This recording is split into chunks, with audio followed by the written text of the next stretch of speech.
Hi, everyone. Good to see so many of you. Again, good evening, everyone. Welcome back. Yes, today is week 6, already week 6, our health coach training. So good to see so many of you online. Hi, Cynthia. Hi, SP. Hi, LiCo. Hi, Eileen. Hui, Hui. Okay, right. Okay, good evening, everyone. Good evening, one and all. Welcome back. So, week 6 now, right? Before we start on today's topic, let's recap a bit what have we done for the last few weeks. Do you all still remember? First week, we did an intro, and we also share on how to read your in-body, how to do your physical assessment, in-body assessment, a bit about how to read the blood report, correct? Okay, I hope that you practice. Today, we also did a practice at the Apura Mall at the shop, right, on how to read the in-body analysis. I'll share with you a bit more. Then we talk about the macronutrients, right, the major nutrients that our body needs. That's week 2, followed by how to do a food diary, which is so important for us to understand our macronutrients, the micronutrients that we need. Do we take in enough protein? Are we over in terms of our carbs, etc.? Then we talk about exercise, right? How important it is. And then we have this on. What else do we have? Last week we talked about weight management, yes. Okay, and today we're going to talk about gut, which is the start of a few of the important bodily system that we are going to cover in this course. All right, so you can hear me loud and clear, yeah? Let me share my screen as well. Okay. Oh. Okay. Yes. Right. Okay, let's get started. So today we're going to talk about gut health. Right, let me introduce myself. I think for those of you, in case still not familiar with me, my name is Jeannie. Um, I'm in this business for over 10 years, doing nutrition training and consultation. I'm also a certified personal trainer and yoga teacher. So in our team, LiCo, we want to provide holistic wellness approach, nutrition, diet, exercise, lifestyle, and all rounded. Right? So today, module 6, let's talk about gut. Okay, question. Are we human or are we made of microbiome? Right? This is the question that some scientists actually started to ask. In the last 10 to 15 years, there are a lot of research. In fact, there are a lot of research in this area of microbiome. We started to get to know this word microbiome and also its linkages to our health, etc. I remember for us is during Body Key Challenge about 6 or 7 years ago. We start to hear about this term and we start to try to understand why are all these microbes so important to our health. So where are the microbes? If you see the microbiome here in our body, they're all over our body actually. It can be bacteria, fungi, viruses. These are very tiny microorganisms. And where are they? You see, about 10 to the power of 8 or 9 in our mouth per ml of our saliva, not in the whole mouth. Okay, so 10 to the power of 8 是什么概念? 10 to the power of 8 is 100 million, meaning you take 10, you times 8 times. 10 times 10 times 10 times 10. So it's 100 million. It's a lot, right? And then it's on our skin as well. And it's in our stomach. Our stomach has got generally very low bacteria because of its acidity. Stomach is very acidic, so not many bacteria can survive there. And small intestine, you can see that it start to increase, 10 to the power of 3 to 10 to the power of 8, especially towards the large intestine.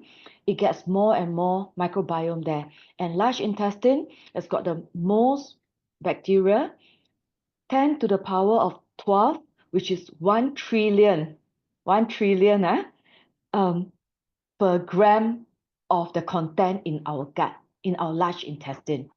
And of course, for female, the urogenital organs, and for male as well, there are also some bacteria in there. So when we look at human cells, we only have about 30 trillion human cells, whereas microbial cells, we have 38 to 39 trillion. So this number actually outnumber our bodily cells, our real cells. We are the host, right? These are supposed to be the bacteria, fungi, and all that living in our body or on our body, but they outnumber us.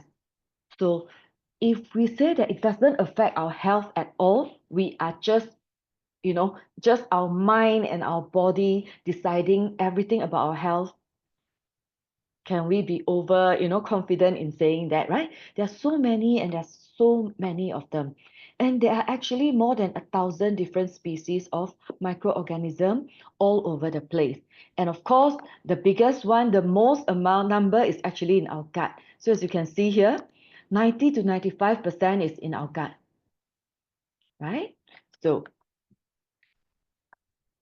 what affect the number of the microbacteria and the types of microbacteria? If there are 1,000 types, everybody can have a different combination, right? If me, Liz, you all stand together, all of us will have a very unique, just like our fingerprint.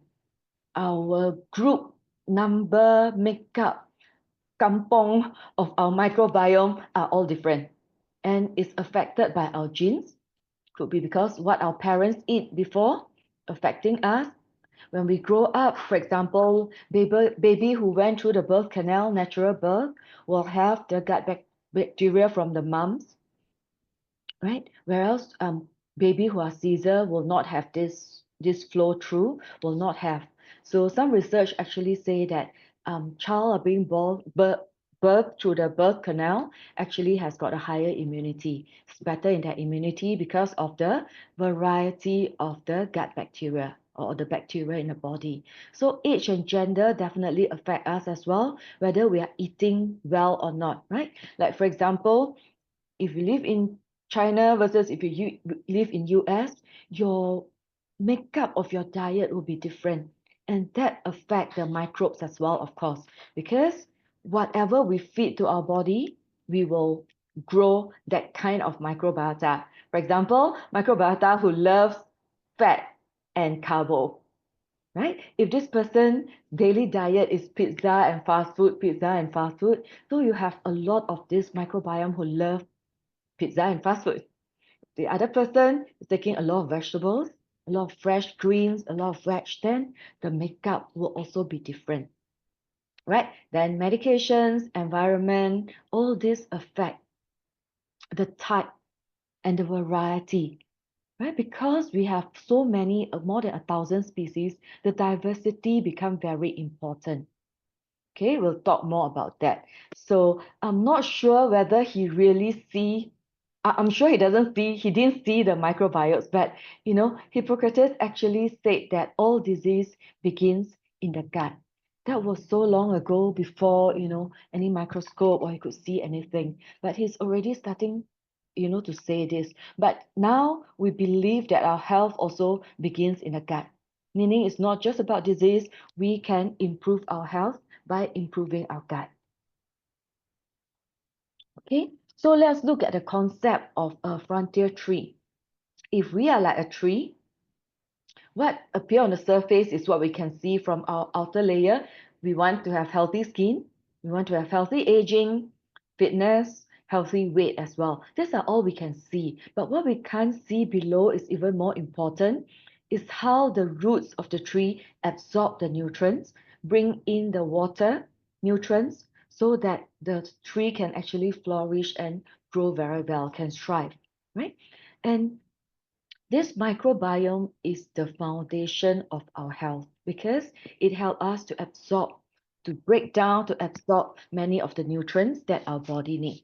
Okay, so we'll be talking about this in a bit. Let's talk about unhealthy diet. Like typical Singapore diet, Malaysia or Asian diet is typically high in fat, high in sugar, high in carbs, and low in fiber. So it will cause an imbalance in our gut microbes, right? It will not be as nice as we want it to be. And when the gut is healthy, we fall sick less, we feel energetic, our mental is pretty clear, we have good emotions as well. Whereas an unhealthy gut would have issues like indigestions, irritable bowel syndrome, like either running to the toilet or having constipation, immunity issues, skin allergy, not able to control their weight, non-communicable disease like diabetes, cholesterol, liver disease, cardiovascular disease, etc., etc. So it's quite distinct, the effect that we can feel in our body. But a lot of time, because there's no direct link, some people really don't see the link between my weight and my microbes. How does that link? Cholesterol. Cholesterol is made by the liver. Liver and gut, two different things, ma. So how to put them together to look at us as a whole picture, right? So this is what we are trying to address in this lesson, in this class. Okay, so we know that when the gut microbiome, they are in homeostasis, they are homeostasis with our body, meaning they want to maintain a balance in our body, but how they maintain depends on what we feed them. We give them all the vitamins, minerals, iron, zinc, all the things that they need, they will flourish very well. But if you are feeding them the unhealthy diet plus a lot of lifestyle habits, don't sleep, a lot of stress, don't exercise, etc. When the gut microbe become dysbiosis, meaning there are a lot of imbalances, there are a lot of bad bacteria, the ones that we don't want, start to create a lot of problem. On top of the gastrointestinal disease, which is irritable bowel syndrome and all that, we can develop things like liver disease, fatty liver, obesity, diabetes, cancer, and other chronic disease. So we can talk about that as well. Okay, so basically, this is what we are trying to see. We want to balance our gut microbes so that we can have healthy metabolism, able to metabolize our carbo, fats, and protein well, bring up our energy level. We can be very energetic and live our life. We want to have good immunity so that we don't fall sick so easily. And even if we fall sick, we recover quickly. We want to reduce inflammatory issues because last week we talked about inflammation or chronic inflammation is the base for many things, for obesity, for cardiovascular disease, for cancer, and even for neurodegenerative disease. So we want to bring down inflammations. We want to preserve our cognitive function. We want to still be able to have very sharp mind even as we age. We want to have healthy weight, reduce obesity, and of course, skin health as well. So these are all the things that are linked to our gut actually, what taking care of our gut can give us. Okay, so 3 key points here that we want to look at today on having a balanced gut microbiome. Why do we want? The first one is without a balanced gut microbiome, taking the best food, the best tonic. You can buy all the organic food, the Rensen, all the tonic, the body cannot absorb. Because there's this Chinese saying called 虚不受补, right? The weak cannot be supplemented. This is the first point. We'll be elaborating on that later. The second is intestinal health is the foundation to human health because a lot of disease conditions start with the intestine. And number 3, we cannot change our genes. We'll talk a bit about our genes, but we can change our second genome. So researchers, because of its diversity and because of we are able to alter our gut microbiome, the scientists treat it as our second genes. It's the gene that we can adjust or we can change rather than saying that bo pian, right? My parents are like that. I've got a family history of certain things, for example, got genes that prone to certain type of cancer. But this second genome is something that we can alter, we can change. So let's look at the first one. The weak cannot be supplemented. We need the gut microbiome to help us break down a lot of food. This is a research done. Interaction between ginseng and gut microbiota. So ginseng is a very traditional herb that's supposed to promote vitality and also energy. But interestingly, some people will tell you that ginseng works for them so well. They just have to consume and they can feel the difference. They will feel very energetic. They can perform better. But some people will say that even I take that, I don't feel anything. There's no effect. I'm still as tired. It doesn't boost my energy at all. Why? So this research is actually saying that um, from China scientists, yeah, saying that the cell membrane, right, for ginseng or the active ingredient in ginseng is called ginsenocytes. Okay, it the cell membrane is very poor permeability, meaning it's very difficult for the body to absorb the active ingredients. So what do we have to do is that we need the gut microbiota to convert this primary ginsenoside into deglycosylated metabolic oops, metabolites, right? Which is a secondary ginseng, meaning you take in the ginseng, the microbes have to eat them first and produce the secondary byproduct.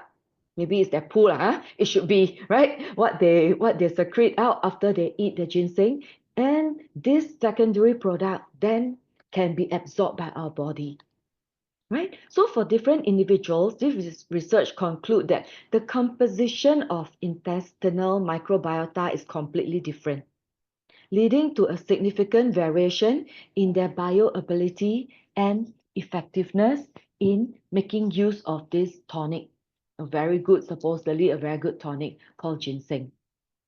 Right? So if you have any questions in between, um you can just send to me. You can just put it in the chat. We'll try to address that later. Okay? We have quite a bit to cover today, so please come follow me. All right? So let's move on. Is it just ginseng? Is it just because it's Chinese herbs, that's why it cannot be absorbed? No, more and more research are telling us no as well. For example, when we take polyphenols, flavonoids, curcumin, which is from turmeric, which is from a lot of plants, grapes, berries. These are all very good nutrients, supposed to be strong antioxidant. But when we take into our body, we still need the microbiota to use them first. And this microbiota will produce the short chain fatty acid that the body can make use of to have anti-cancer properties, antibacterial, anti-inflammation, and neuroprotective properties. So it's not as simple as we take blueberry and then our body can make use of it to help with our brain health. We need the lactobacillus, bacillus, bifidobacterium, all these different microbiome to help us to break down first, right? Before our body can make use of it. So if the body doesn't have some of this or not sufficient of this microbiota, all these expensive blueberries, grapes, cherries, and all that will go to waste as well. It will not benefit us. Okay, is that all? No.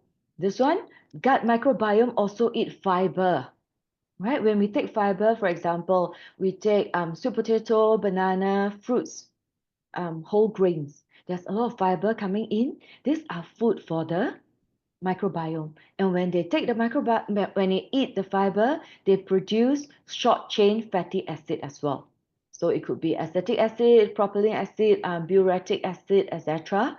And all this will have benefits of reducing cancer, diabetes risk, help us with the metabolism, bring down inflammation, etc., etc. Okay, all this cannot be produced by our body. We need the microbiota to do that for us. Okay, and the other one is soy.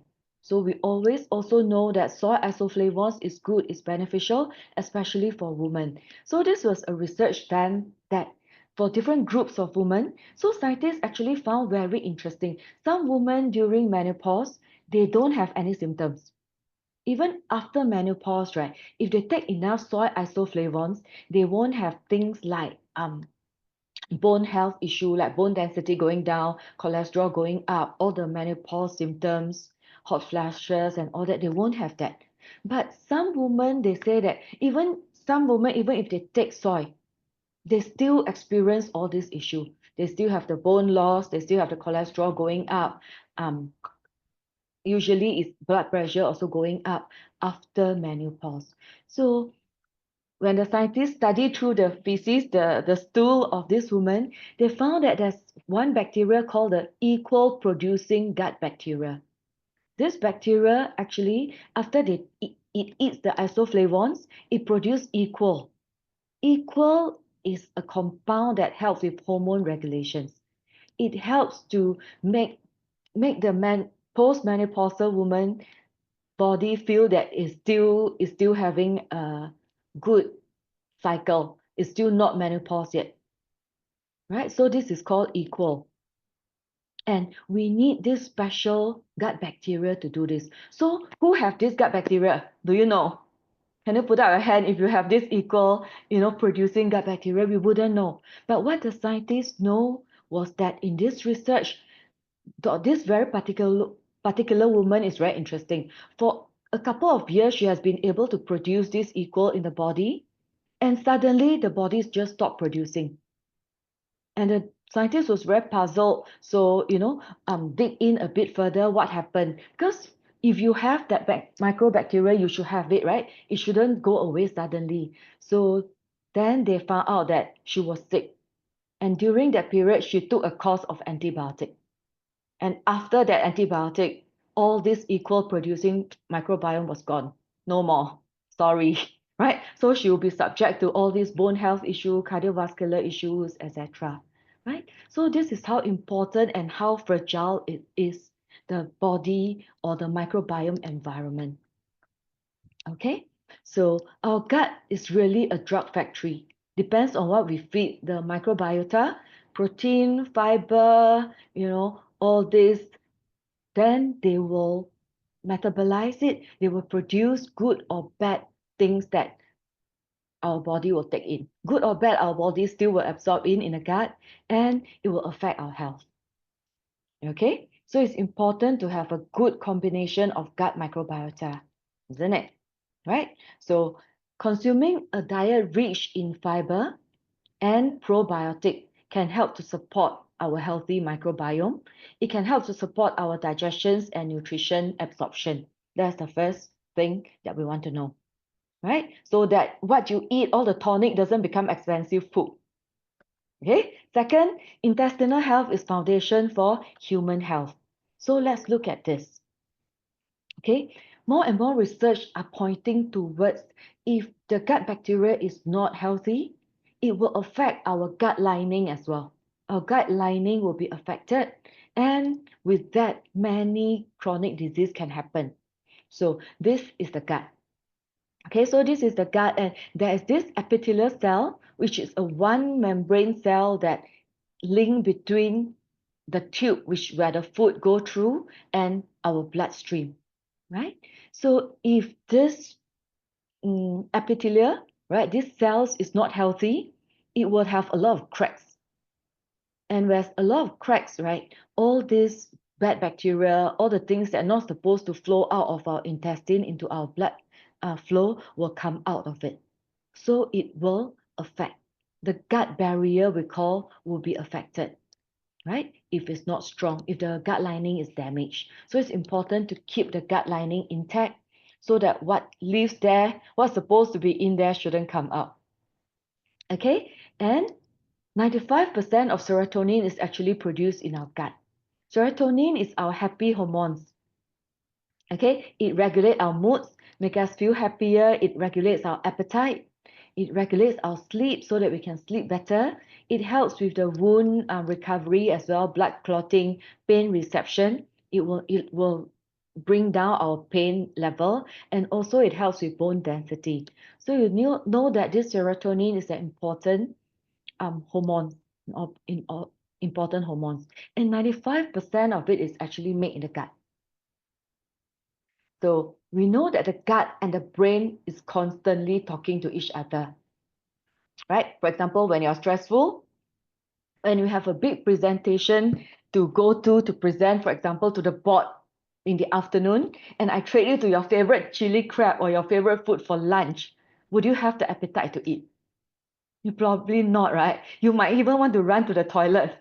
like what I did just now before this talk. Okay, next.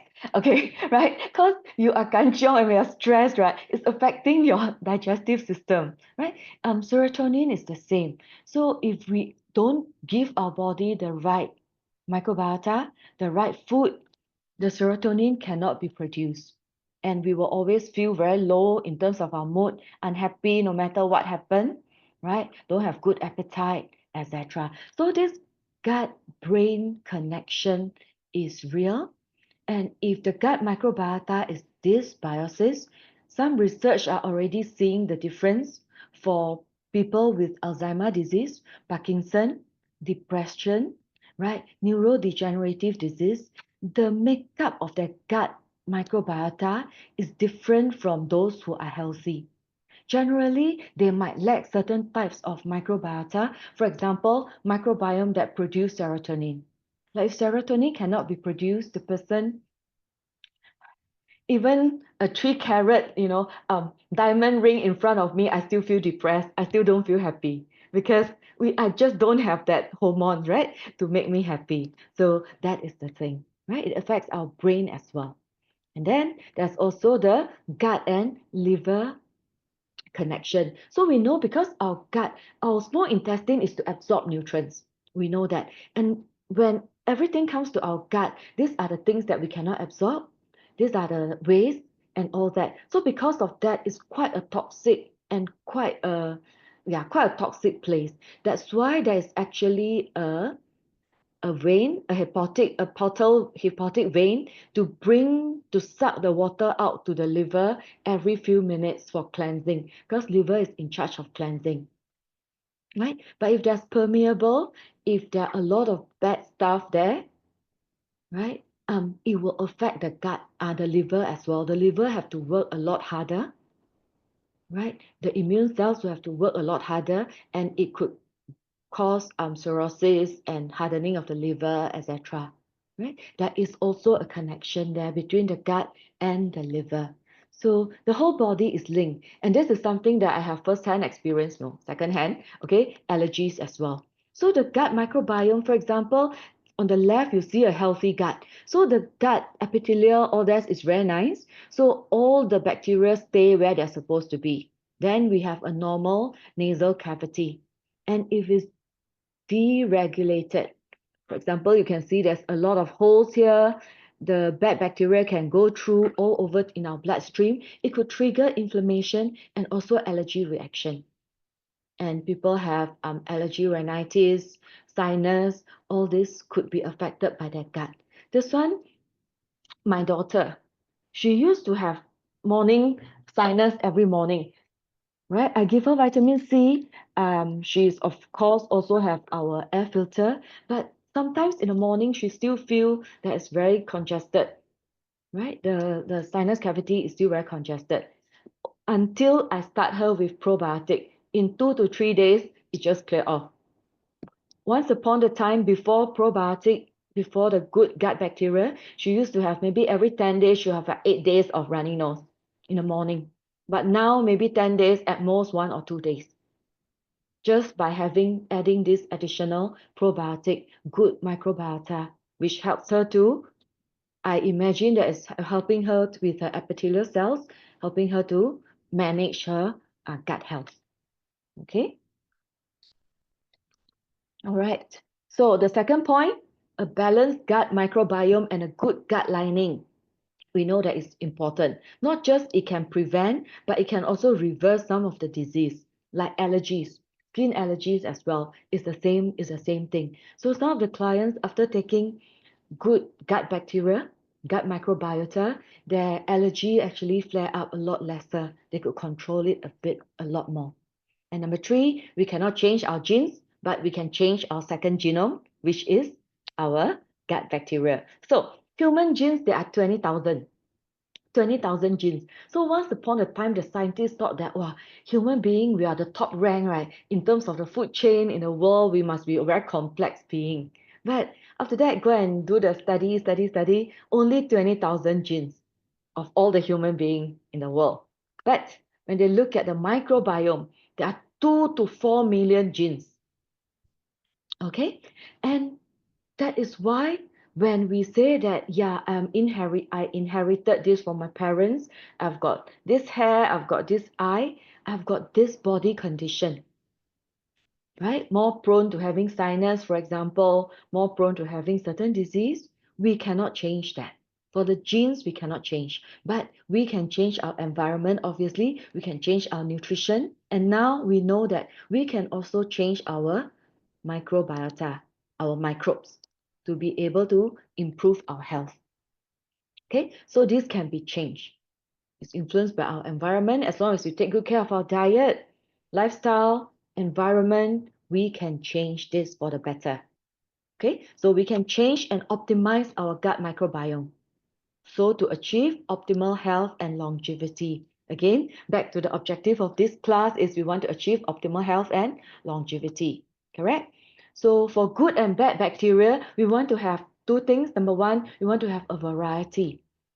The more the merrier, the more diverse, the better. Because they will form a very nice kampong, very nice community to work with each other. And we want to have much more good bacteria than the bad ones. And that would also mean we need to eat more of the good food than the bad food, right? Because we need to feed the good bacteria with the good stuff that our body needs, rather than keep eating the bad stuff that the bad bacteria need. So think about your diet. Is 85% of your diet healthy based on what we have learned so far? Who got 85% healthy diet, 15% not so good diet one? Put out your hand. Have or not? I cannot put out my hand. Oops. Okay. Anyone? Right? This is what we want to achieve. But in terms of diet, we might not be able to achieve. So what can we do? And as we age, it will also affect as well. What will affect our microbiome diversity? There are a few things. For example, if you take antibiotic in the last 1 to 2 years, you know that some gut microbiome will not come back again. Some will take time to build back because antibiotic means kill all the bacteria, right? It doesn't differentiate kill you or don't kill A or don't kill B, just kill. Disinfectant. Okay, if they're disinfectant that kills the bacteria in the water, if your water contains chlorines and you drink, is it the same? Are you going to kill the bacteria in your stomach as well? Yes. Chlorine is not going to be processed, your body is not going to absorb and make use of it. It will affect your gut microbiome. So a good water filter will always encourage you to good out. Our e-spring water filter is important. Food preservatives. What is in the preservatives? What is this? How does preservative preserve food? Don't let the bacteria grow, correct? So if you eat a lot of fast food, preserved food, food that can last very long and still very tasty, cannot go bad one, means a lot of preservatives. Go into our body, how? Also kill the bacteria. Same thing, right? Bacteria got killed as well. Junk food, fast food. Alcohol. What about alcohol? Does bacteria like alcohol? You ever use alcohol wipe or not? Your sanitizer, your alcohol wipe is for you to kill all the bacteria leh. Then not enough, now I drink. Go down all the way. What's going to happen to all your good gut bacteria? Drown in alcohol, correct? So yeah, alcohol is very bad for our gut health actually. Environmental toxin, okay? Serious illness, surgery, chronic stress is going to affect our gut bacteria makeup as well, and lack of exercise. Sometimes my clients say, okay, I'm eating well. I don't take a lot of preserved food. I don't take antibiotic. Yes, I know you never take antibiotic, but the chicken that you eat got eat antibiotic or not? The fish that you eat got take antibiotic or not? Right? So it's all affecting us. And the past few years, pandemic time, wow, disinfectant that we use, I've never seen so much or touched so much hand sanitizer in my whole life. In my whole 50 years compared to that last 3 years, right? It's going to affect our gut health as well, for sure. Okay, so that's why some people say, after COVID, they experience this, that, a lot of things. Could it be also partly because of our gut? Do we need to take care of our gut first, right? So what shall we do? Come, Solution, 来了. Okay, so healthy lifestyle is important. Exercise helps to balance the gut microbiome. Don't ask me how, it's too chim, right? But the scientists say that yes, having an active lifestyle can help with the diversity of the gut microbiome. Managing our stress, stress definitely will kill our gut cells. It's very bad gut microbiome. So find ways to manage our stress. Go for walks, music, you know, breathing exercise. I just met with a client yesterday, teaching her how to do breathing exercise, diaphragm breathing. It helps to manage our stress. Drink filtered water. The water has got a lot of, the water has got chlorine for sure. If not, the bacteria will be overgrown in our water already. But going into our body, it can affect our gut health as well. Avoid excessive use of antibiotic. Like very often, my clients will say that my doctor prescribed me antibiotic. Some even say virus. It's virus, flu virus, but I still got antibiotics. Huh? What happened? Because we know that antibiotic is only for bacteria. It doesn't work for virus because the structure of the two creatures are very different. Right? Antibiotic is supposed to target the bacteria structure, cell wall, and to target and attack them. It doesn't work for virus. So, sometimes we overuse some of these drugs. So try to avoid that. And of course, the food that we eat as well, lah. The fish, the chicken, all the stuff. All right. And then other food that are bad for your microbiome, red meat. Red meat causes a lot of inflammation. Generally, red meat is bad for our microbiome health.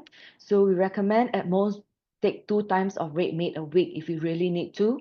If not, your best choice of high quality protein should comes from egg, plant-based, tofu, beans, edamame, egg. You can go for fish, poultry, chicken.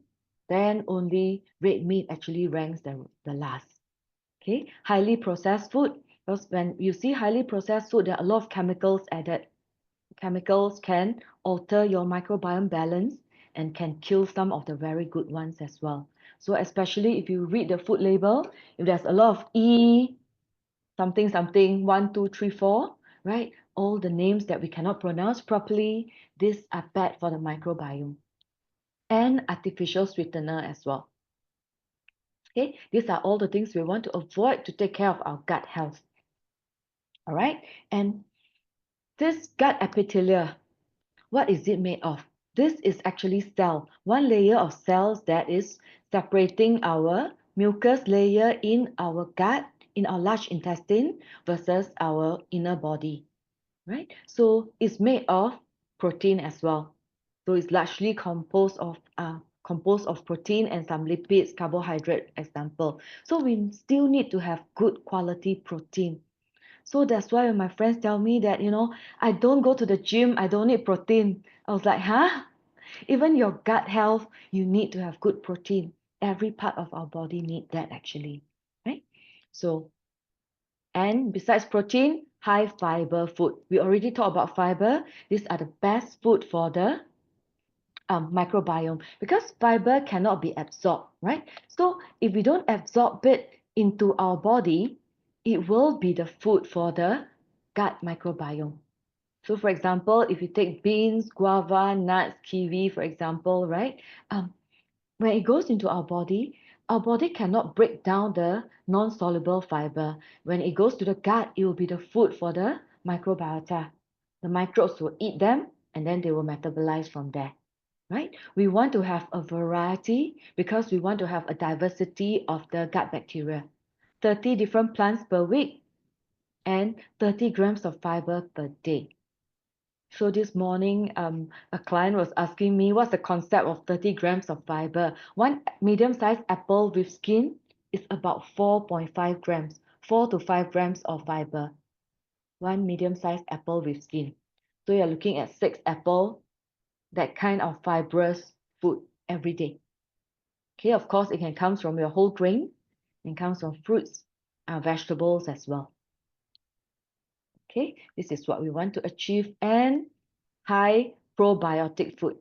So these are some of the high probiotic food. I think some of you must know about it and might be eating as well. So for example, if we talk to our Japanese friends, they have natto, right? Miso, Korean kimchi, sauerkraut, yogurt. These are all the probiotic food. Tempeh as well from our Malay friends, lassi. Okay, Indian friends will have lassi. And which are your usual which one do you take on a day-to-day basis? Come on, put it in the chat. I think it's about time that we need to make use of our fingers already. What do you take on a regular basis? Maybe 3 times a week, or also, or at least daily. Any one of this?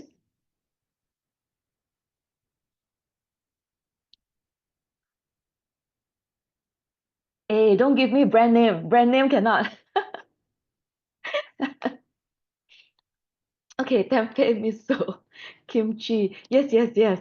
That's why when we talk about Korean friend will say kimchi, Japanese friend will say miso, our Chinese Singaporean friend will give me a brand name, Yakult, right? But we know that for those, it's really sugar, flavor, color, and one type of good bacteria is in there, right? So some people do Greek yogurt, kimchi, very good. Uh, tempeh, miso, yes. So sauerkraut, kimchi, fermented vegetables, these are all good, but be very careful. If you want to choose them, you cannot buy them from the processed food aisle. They cannot be in the can, or they cannot be in a bottle like this. You need to buy them from the fridge, right? If they are already sealed up in a can, although then it might be fermented, but the bacteria will have died already, you know, by putting in a can. It's already all gone. So you want to take it from the fresh food area, or you can make your own pickles. Kombucha is very easy. We just had a class to make kombucha. So I'm still having it in my fridge. I still have a batch every week, so I get to drink every day. But when you drink kombucha, for example, how many of you have done kombucha before? Do you know what bacteria is in there? Do you know? Even if you take or you make your own yogurt, some people make their own yogurt, right? Make your own kefir. Do you know what kind of bacteria is there? Good ones or bad ones? You're leaving it to chance. You're actually leaving it to fate, whether you get good or bad bacteria or a combination of all. Because it depends on your room environment as well, your kitchen environment, right? And where do you get what do you call that? The the base from? And then you put in, and then the microbiota, the environment will come in and will grow from there. So you are just like betting. Some might be good, might be bad. I don't know. I really don't know, right? And how do we know how to make sure that we have good microbiota? Only the good one that we want to take, right? We don't want to take the bad one. So we don't want to leave it to chances. We can still do kombucha, we can still do fermented vegetables and all that. We know there are bacteria. Hopefully, there are better ones than the not so good one. But how do we ensure that only the good ones go in? That's why this is when supplementation come in, right? So our balance with probiotic from Neutralite, this very sure tell you that there are only good ones. There's no bad one. We are not leaving it to chances or fate. Even we go down very deep into the bacteria itself. So let's talk about this. Number one, it's got 6.3 billion of good bacteria, a lot. 5 strains. Later I'll explain more a bit what is strains. It has got Arrive Alive technology, whereby it's double coated to survive our stomach. Just now you saw in the stomach there's very little gut bacteria because it's very acidic. So you have to be able to survive through that. And our small intestine also not a lot of gut bacteria at the beginning because of the bile juice make the place very alkaline, right? So it would also be able to survive there, and proven that it's arrived alive in our large intestine where it's supposed to be. And it will stick to the large intestine because you want it to stay, then it can grow and 我 flourish. 明仔来去试看嘛，有等去一天光甲来摕，蛮来做。 All right, help. Yeah, and then it comes with 1 gram of fiber as well. Fiber is the prebiotic, which is the food. So it also tap out its own food and come in together, right? Not just coming naked, but with food, with 2 layers of clothing to go through the stomach, the small intestine, and tap out own food as well. And no refrigeration needed. So if your gut bacteria, if your probiotic need to be refrigerated, when it goes into our esophagus, small intestine, before it goes into our large intestine, it could take 2 to 4 hours. Can they withstand that temperature? If even room temperature, you put it out there, 4 hours is already spoiled. So think about that. How much of the gut bacteria can still survive, right? And it's very simple, 1 sachet, so we can take out very easily, especially when we travel. I never travel without this, right? Because it's very important that we able to tolerate the food overseas. So I always bring this with me. So what are the 5 hero strain? You can see at the back of the packaging is here. Bifidobacterium, amylacis, SSP lactis, HN019, this kind. So why is there such a big name? Such a long name. Usually you just say lactobacillus, that's it. This is usually what you see when you see the probiotic outside. It is only the genus. That means, for example, this one can only tell you that is the race, okay? Chinese lah, Japanese lah, or Angmo, right? And then the species. From the race, it will go into which kampong is coming from. Like, for example, this is Chinese, and then this is Hokkien. Okay, Hokkien, okay? From which kampong, right? So researchers initially only study, for example, Chinese, or Chinese are all very good at mining out the ginseng, for example, right? Mining out ginseng, very important. But are all the Chinese as good as mining out their ginseng? So they study a bit further. Oh, Chinese has got more than 500 different surname or 1,000 different surname. Only the Ui can do better, for example, right? Or only the Hokkien can, only the Ui, like me, okay, can mine your ginseng better. But are all the Ui the same? Also not the same. So out of the Ui, they realized that, oh, all the Ui got some, for example, blood type A, blood type O, blood type AB. Only the Ui with blood type O is the best, can do this job perfectly, right? So the more research is being done, the more refined or the more finer the researchers actually classify the microbiota, lower and lower level, and single out the most its efficacy. That means what exactly it can do, what exactly is the function. That's why you see our 5 hero strains here, 1, 2, 3, 4, 5. It's not just the genes, it's the species, and it's actually the strain. That's why we say it's 5 hero strains. And these strains helps with digestion, helps with immunity. One of them actually helps you to bring up your gut microbiota after antibiotic, right? After a course of antibiotic, or if we are already taking antibiotic every day from our chicken and fish, it helps us to replenish our gut microbiota. It has got specific purpose. It's, it serves a specific purpose. All right, so this is it. And then we also bring in our mixed fiber powder. For many of you are on gut morning, you might ask me, our microbiota already bring in 1 gram of food with it, is it enough or not?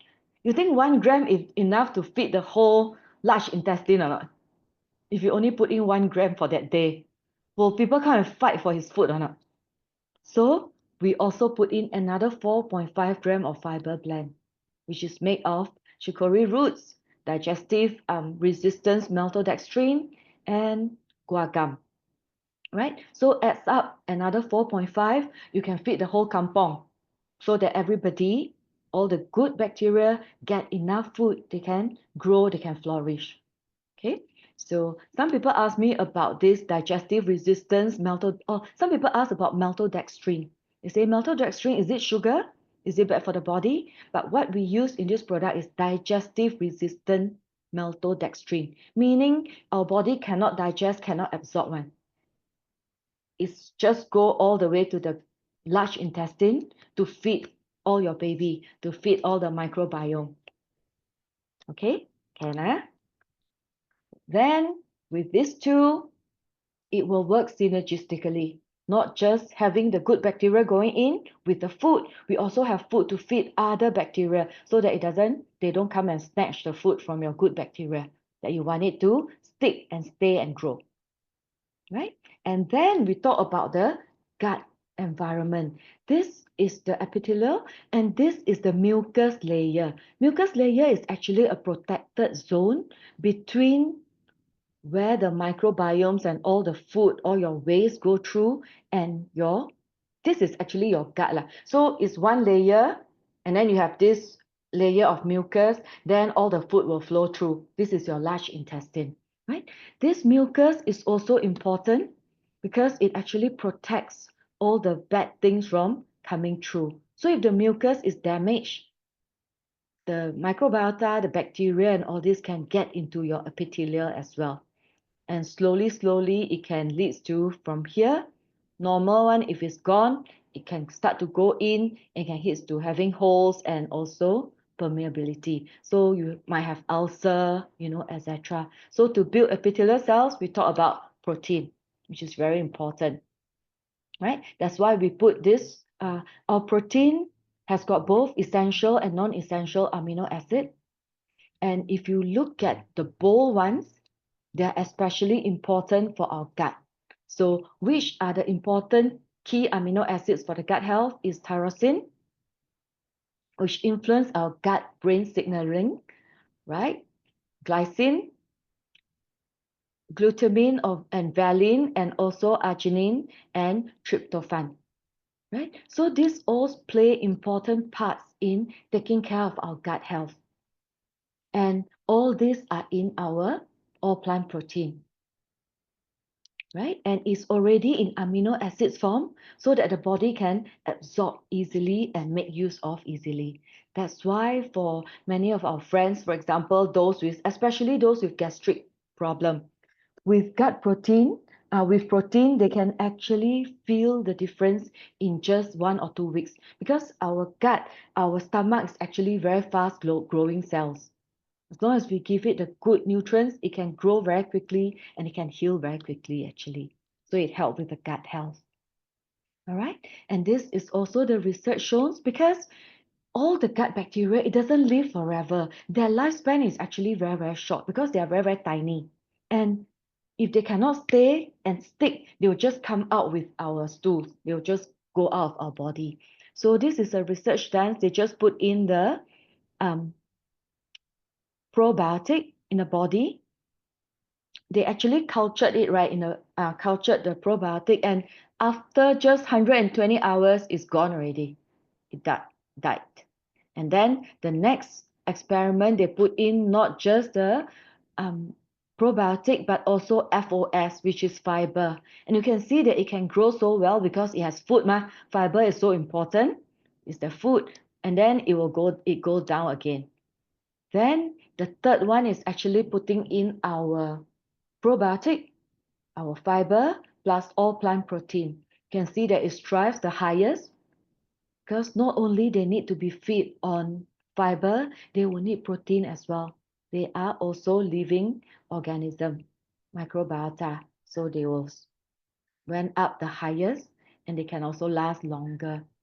Right? So this research shows that by putting these three products together, that's why we are putting all these three together, it gives us good protein, which PDC AAS1, easy for the body to absorb and use. It helps to maintain our good bacteria and it gives the good bacteria food as well for it to grow, especially to supplement the fiber that we don't take enough. Remember, we need 30 grams, which is 6 apple every day, right? So this will give us at least one of the apples that we might miss out in our diet. Okay, and for a start, you can actually take 2 drinks a day, 2 shakes a day. One in the morning, first thing in the morning, we should start to, when you wake up, you want to feed the gut microbiome. So this is what I changed also since 2 months ago after attended the gut morning seminar. I think many of us attend together. And from there, I learned that our body has a circadian clock. Our body actually follow through the stars and the moon, and our body has got its rhythm with nature. So first thing in the morning, we should be feeding not just ourselves, but also our gut microbiome. So I used to want to do intermittent fasting because sometimes I had my dinner late. I used to want to eat my first meal after 12 o'clock or even 2 o'clock. But now I know that the body needs that to start the engine.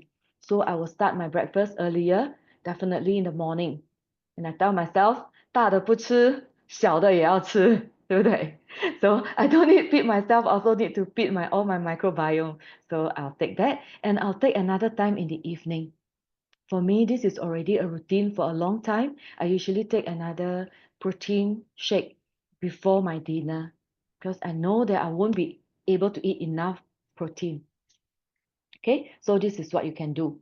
First meal and last meal being protein. And throughout the day, lunchtime, you can just have a healthy plate.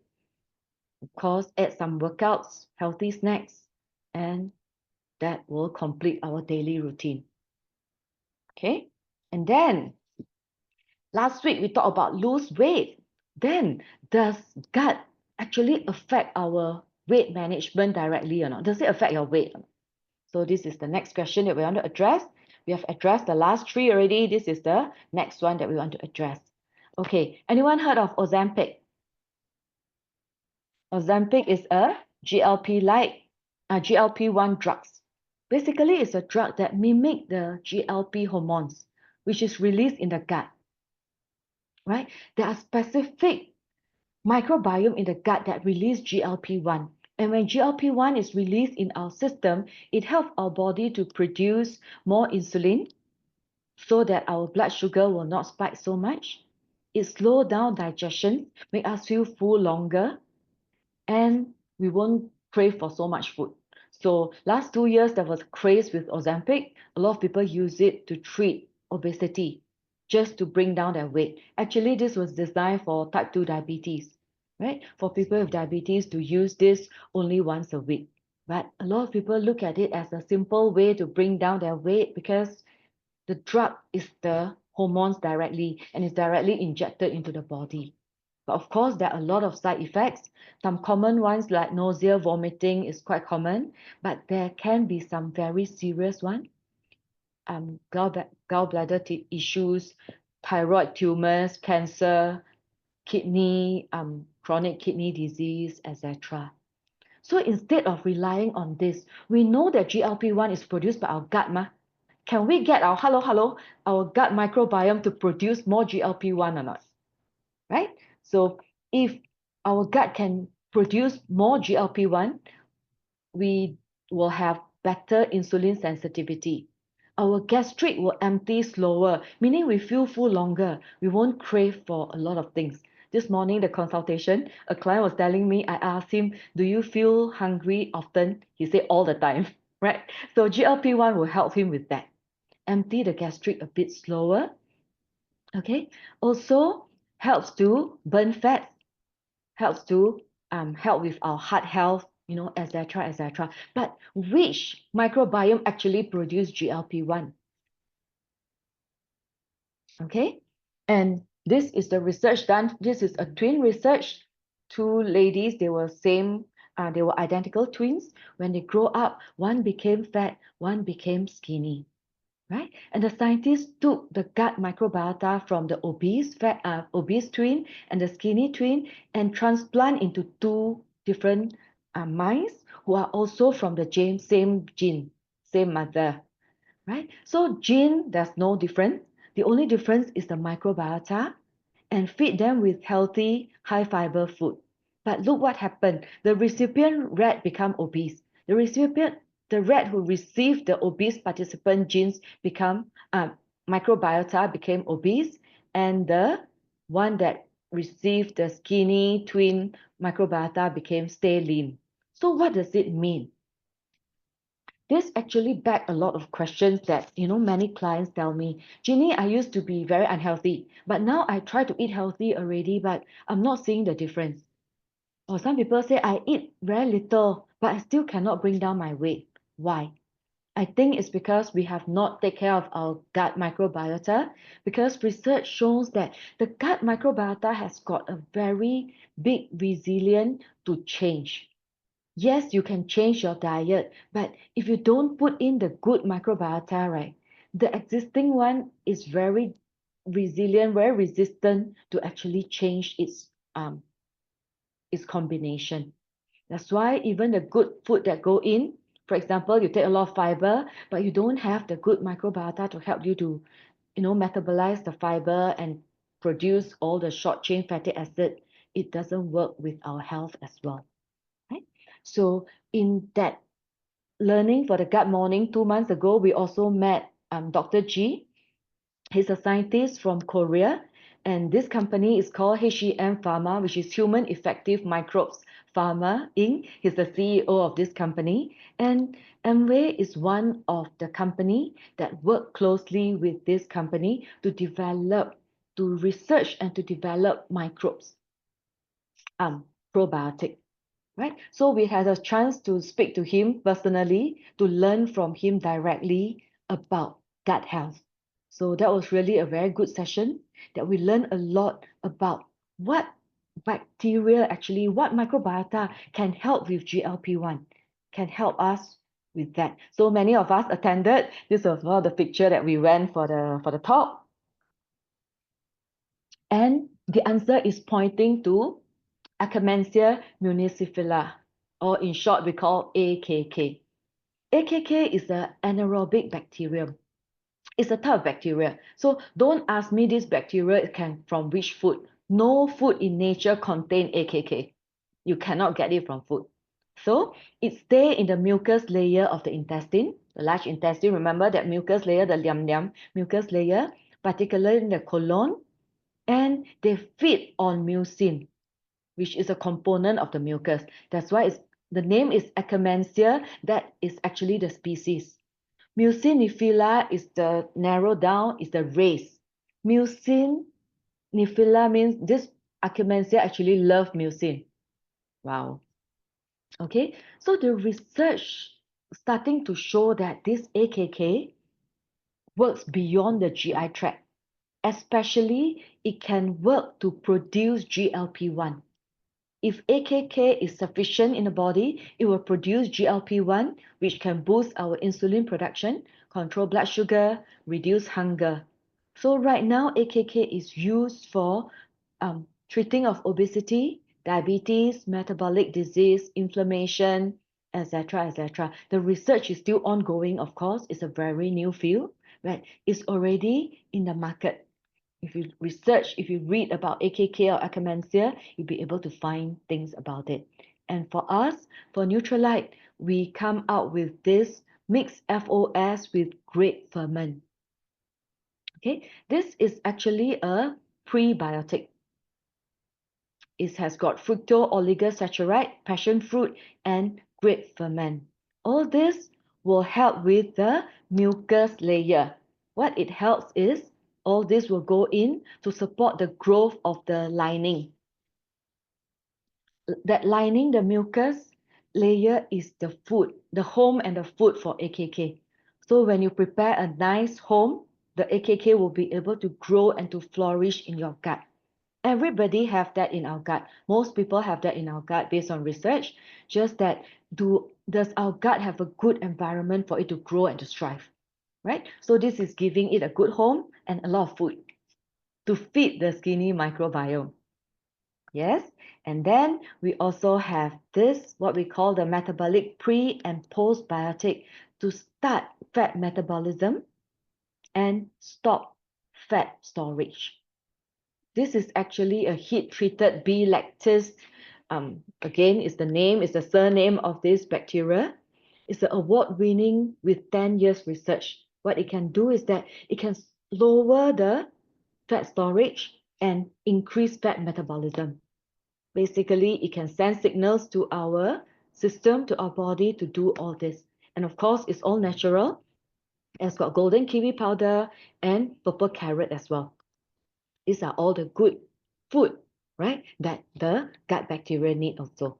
So when we put this together, what it can do is that it can help us to improve our blood sugar, blood pressure, reduce weight, and manage cholesterol as well. So if you have any family members, any friends who are concerned about their weight, blood sugar, cholesterol, and blood pressure, this is the combination that they can look at. The gut morning booster, the basic, plus the healthy weight foundation are this pack, right? We call it our metabolic gut health pack. It helps to bring up our metabolic so that we don't fall into the trap of metabolic syndrome, which is usually starting with high blood sugar.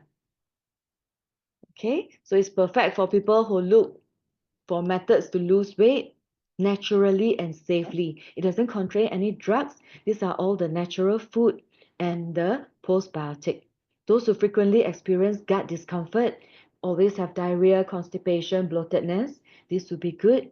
Insufficient sleep, unhealthy diet. Yes, I know vegetables is good, but I only have fast food chain around my office, for example, right? Put in the good probiotic for it to work for you. People who are under stress or sedentary lifestyles all can benefit from this. So let me share with you my experience. This product only came out for 2 months. So we started taking it two months ago, early August. August, correct? Yes. Okay. 2 months. 2 months ago. 2 months ago. Right. So, oh no, September, early September. So 2 months ago. So after 2 months, this is my way out. Last week I told you about weighing in, right? To do the 60-day challenge. So today I went to weigh out already. Okay. Completed my 60-day challenge. So this 60 days, let me tell you what I've done. For this 60 days, I don't do any more intermittent fasting. I used to eat a 16-8 window. Now I don't do that anymore. I just go for a 12-12. I definitely need a bit more. I eat my breakfast earlier, right? And then in between, what I add on more will be the fiber, the probiotic, and the metabolic set, the two items. And after 60 days, this is what I'll see. My weight reduced by 1.9 kg without really going into any starving or whatever. My muscle mass up by 1.6% and body fats down by 2.2%, right? Just because nothing else changed. In fact, I find that I eat a bit more than before even. But if I still can achieve this, for those of you who wants to bring down your body fats and body weight, I think this is a very good combination that you can work on. The research or the product call for using it for 3 months, but many of us are starting to see the results in just 2 months. So we weigh out together just now, right? All got our prizes. So for this challenge, you only need to bring down your fats by 2% or up your muscle mass by 1%. So I've met both criteria. You only need to meet one to get your prizes, $50 worth of e-voucher, plus all in all, about $120 worth of prizes. Okay, so if you haven't signed up after last week, join us. You can focus on bringing up your muscle mass or bring down your fats. Okay, and last but not least, we still have this. For female, we are very special. We are definitely a more complex species compared to men. Eh? Okay, okay.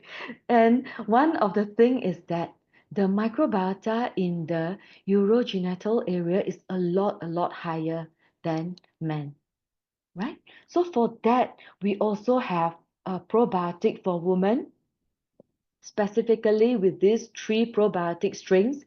All are lactobacilli, but they are of LA14, HN001, and NCFM. For vaginal, they are the vaginal probiotic actually. Right? On top of digestive and immune health, it gives us additional protection for vaginal as well. So for ladies who has been through UTI, urinary tract infection, this is a very good way to prevent and to take good care of the health. Okay, it's got Cansberry concentrates as well. So it's very simple. It provides 10 billion CFU. Okay, and it helps to maintain optimal pH balance of the good nutrients. And also, again, it comes with fiber as well, same as our probiotic, so that the good bacteria can go to where it's supposed to be and stay. So it supports intestinal health and also, um, yeah, women's health as well. Okay. Especially for those who have been through UTI, you know that if you take antibiotic to get rid of it, it will come back very quickly. It will still come back, right? We have many cases after we advise the clients, they take probiotic, they take our Defend Cherry, natural way to get rid of the urinary tract infection, and that builds our body immunity as well, so that it doesn't, keep coming back. Okay. So that is that. So on top of the basic, we also have probiotic for women and also for kids. Is that all the probiotics that we have going forward? That's something very excited. Very exciting. I saw like our US website. We also have probiotic for stress, for people who are stressful specifically. So it helps you to address that brain, gut-brain connection, gut-brain axis. Because if you cannot get rid of the stress, do you want to put in something to help you to manage that stress? This is it. All right. So same thing. First, day 1 to 60, you can do your gut morning 2 times a day, kickstart your gut health journey with your weight management, or you can address any metabolic syndrome, cholesterol, blood pressure, blood sugar. Let's use these 60 days to bring it down to a good level. And then 60 day onwards, continue with our gut morning, sustain the journey, enhance the gut microbiome for overall health maintenance. So it's a journey, it's a continuous journey. Just like the client whom I met this morning, he needs to lose 25 kg. It's definitely not a 2 months or even a 12 months job. It's a 2 years of telling him that 2 to 3 years is doable. But considering you're only 50 years old, even if you spend 3 years working on your health, you still have a very long, useful life. It's still worth it. You're always at the youngest day for the rest of your life. So let's do something about it. All right. So this concludes today's lesson on protein, on gut health. So we're looking at protein, probiotic, and prebiotic, okay, to take care of our gut. And we want to re-engineer our second genome, change it so that we can achieve our optimal health. Question? Now it's time for Q&A. Let me see, does anyone have any questions?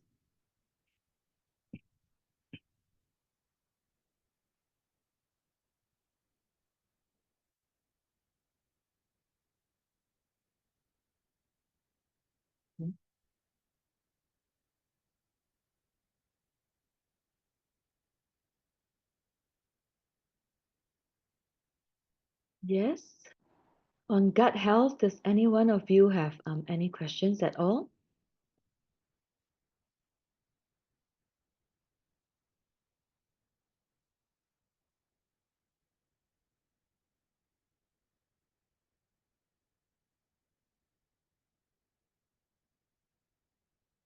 Anyone?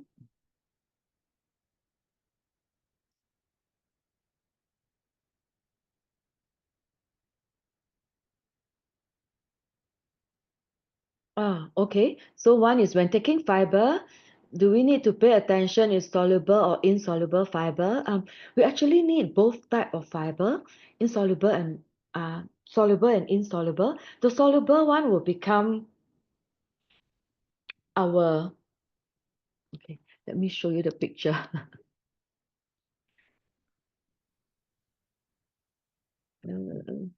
Yeah.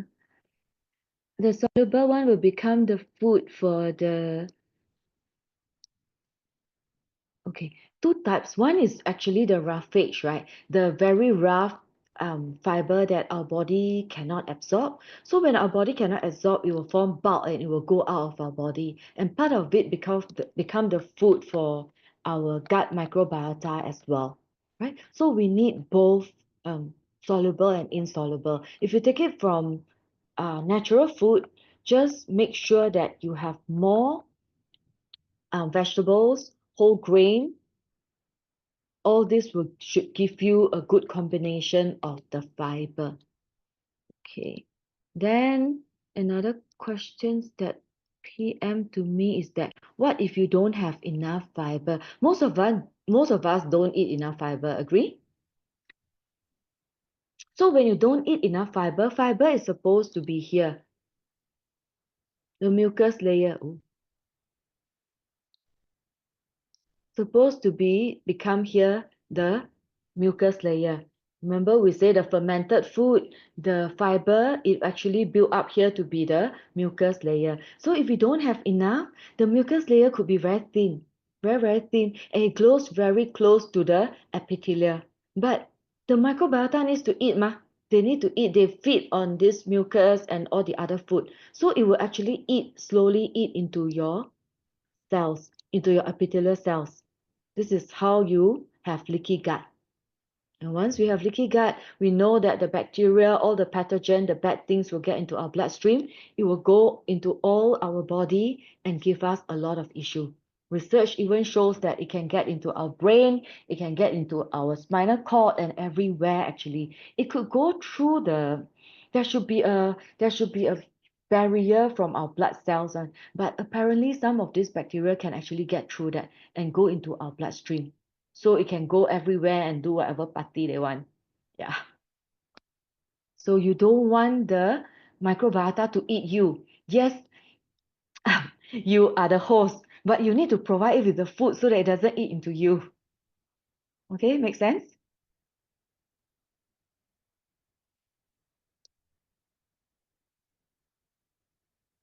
Lynn asked about okay, how to make the shake properly. So when you do the shake, right, you put water first, then powder, then water again. Then when you shake this way. I should show my 赌神 video, right? Like a 赌神, you shake your 骰子 like that. So you don't shake straight. You shake it up, how to say, side to side. Is it side to side like that? You don't shake like this. You shake like this, right? And why protein cannot dissolve properly? Just simply because it doesn't contain sugar. You try to shake your Milo and see it dissolve in no time.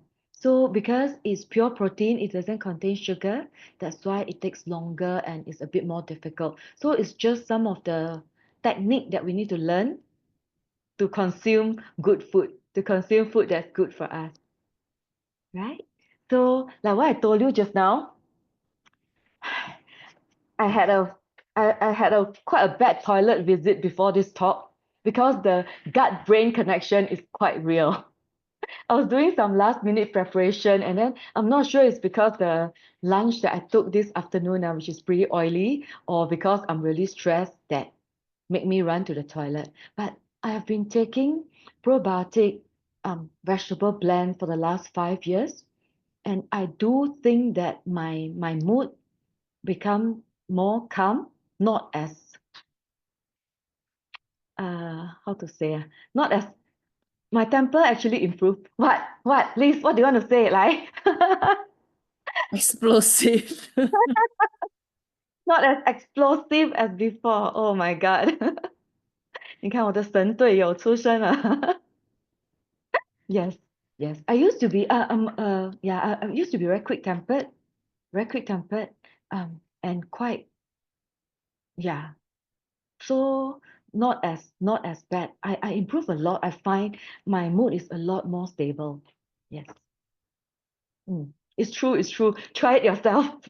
Or feed people around you who are aggressive or explosive. You try to feed them for a few months and see if you see the difference. Yeah. I could see it in myself lah. Yeah.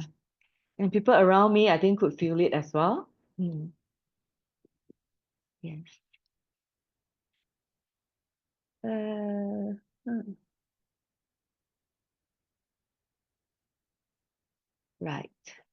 So, a lot of things, a lot of this uh, products, program, regime, we experience it ourselves so that we have the first-hand knowledge to share with you, of course. But if you are still not sure, of course, number one is ask all the questions that you have.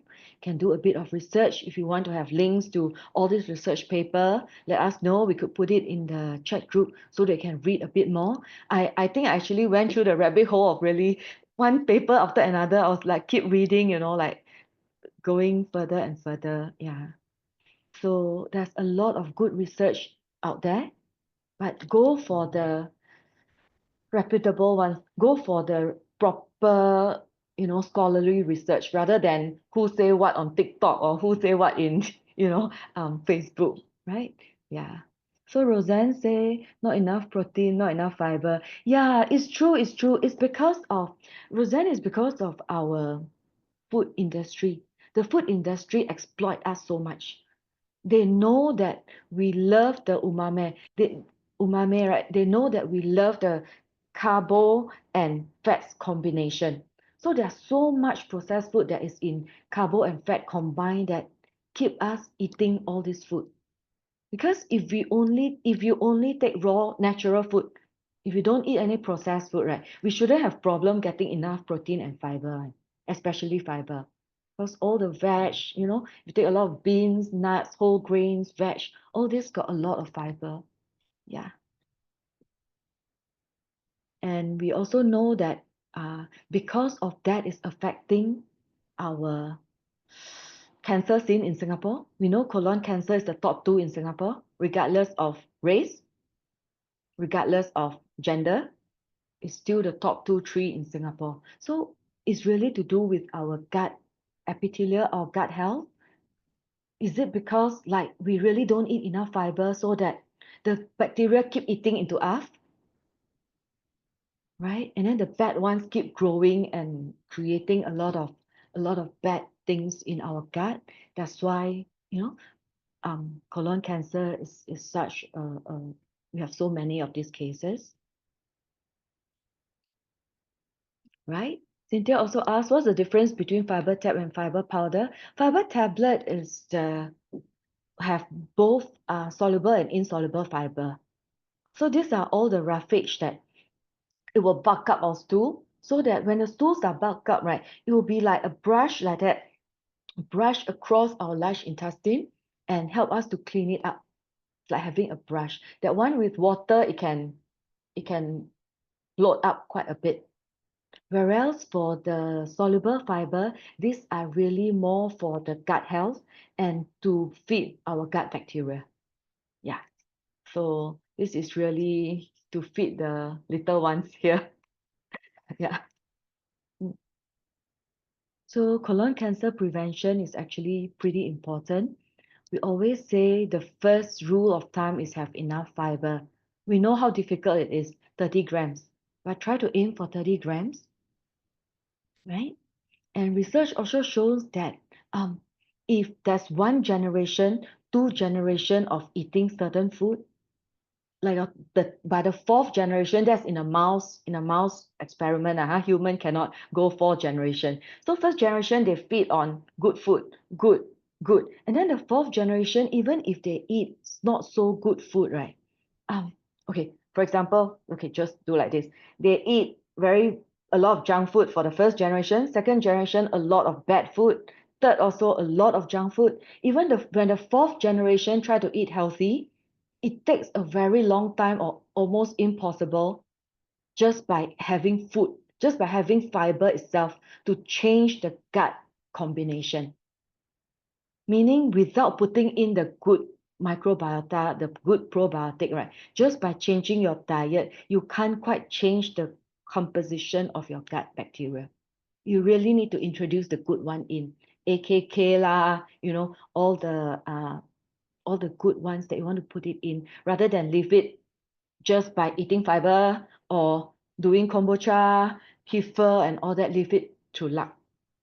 Yeah. So that is quite important. All right, so I strongly encourage you. That's why those of you who are on gut mourning, at least 3 to 6 months, you will be able to feel the difference.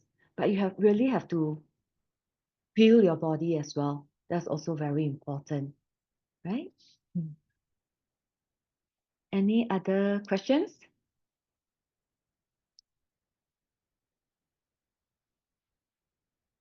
And also need to drink enough water, Roseanne. Yes. Water also important. So 2 liters, aim for 2 liters of water.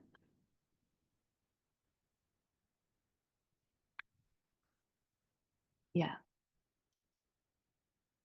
Any other questions? Homework? If not, then it's homework time. Okay. This week's homework is to take good probiotic food, not the brand name one, good probiotic food this week, and you can share in the chat.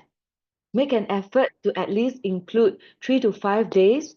Take your good food with high in probiotic. It could be sauerkraut, it could be kimchi, kombucha, kefir, yogurt, whatever. Right? You can take a picture and share with the rest in the group so that we can all learn from each other and motivate, remind each other to take our good bacteria. All right? Is it okay? If really all cannot, all else fails, then you show me your probiotic.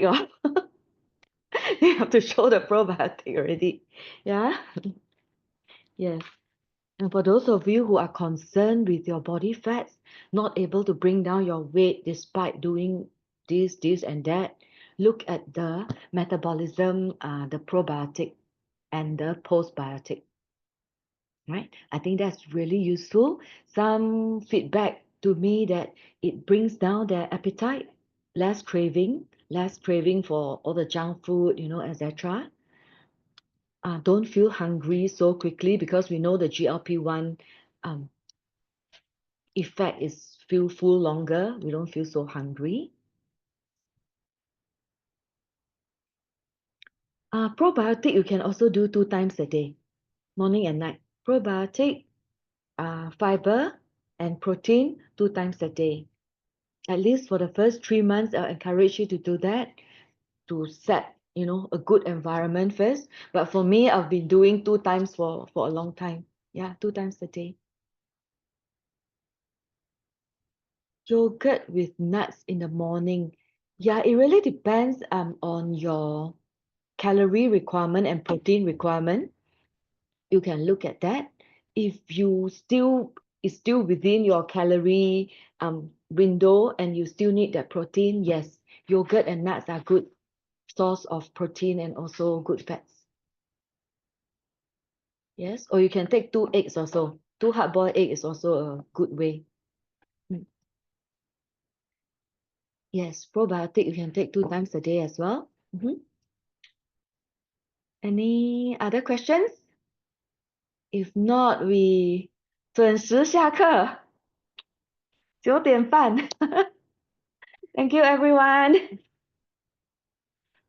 Thank you. Bye bye. If any question, please ask in the chat group, all right? Thank you. Bye-bye.